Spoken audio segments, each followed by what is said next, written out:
Okay, so welcome guys with another lecture. Okay, and today we'll start working on some input functions.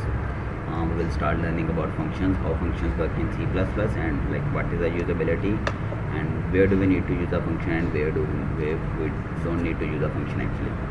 So when the function is compulsory and when it is not, the simple answer to this question is actually the reusability.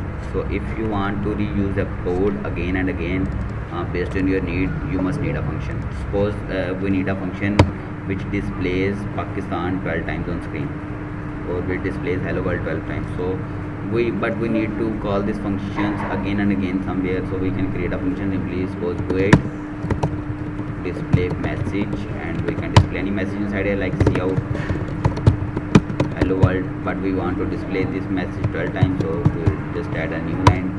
We'll add a for loop where I is equal to 0, I is less than 12, I plus plus, and we can display this message on screen. But how this function is helping us here? This is not just a function, we just need to call it here, and you will see the magic. Like once we call this function here, this whole code will be copied here. So this will actually display hello world on the screen 5 times. So this is how this function is helping here. This function is helping like printing a single message multiple times. Now what is the reusability? Suppose I printed this message. Now I did my code in A, B, C. I took input A, took input B, calculated the result for C. This is the same thing which we did in our previous lecture. After that I want to again do this code again, so I don't need to rewrite the code. I can just call this function again here. So you guys are now pretty clear on like what is the reusability. This is the reusability. Like without rewriting the code, we are getting that code executed again based on our needs. So this is our calculation part, and again the function is called.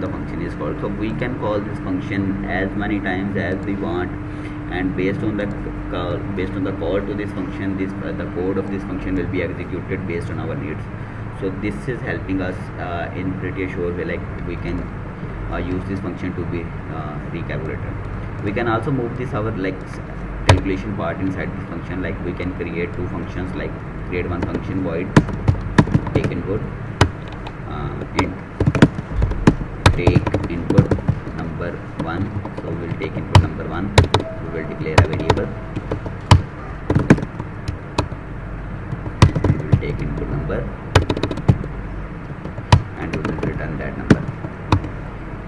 Okay, take input number. So we can use this function to take input any number, and then we can use another function sum, which will take two numbers as parameter and will return the sum, return a plus b. So how this function is again helping us? We can create three variables like int a, b, c, as we need to take input in a and b first. So a is equal to take input number, b is equal to take input number, c is equal to sum, passing it a and b, and we can display c on screen simply.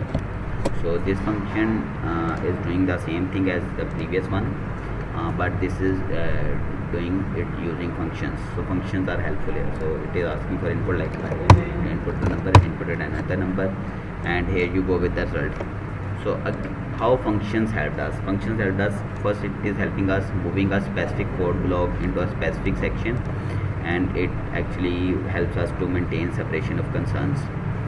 Second thing, function is helping us to move calculations far away from the code. So we can just call that block to do any calculation, but we don't need to include the calculation directly into our code. Thirdly, the function is helping us by reusability. So take input, we needed to take input 2 times, we just called this function. If we would need to take input 20 times or 30 times, we can perform the same thing. In our next lecture, like we will follow the same code.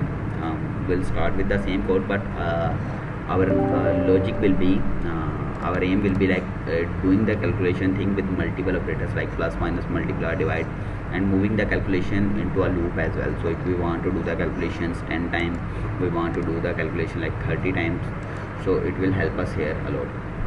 Again, if you have like any confusions with this, or if you have any questions over it, you can again post in the comment section, and we will start with our next lecture. Thank you.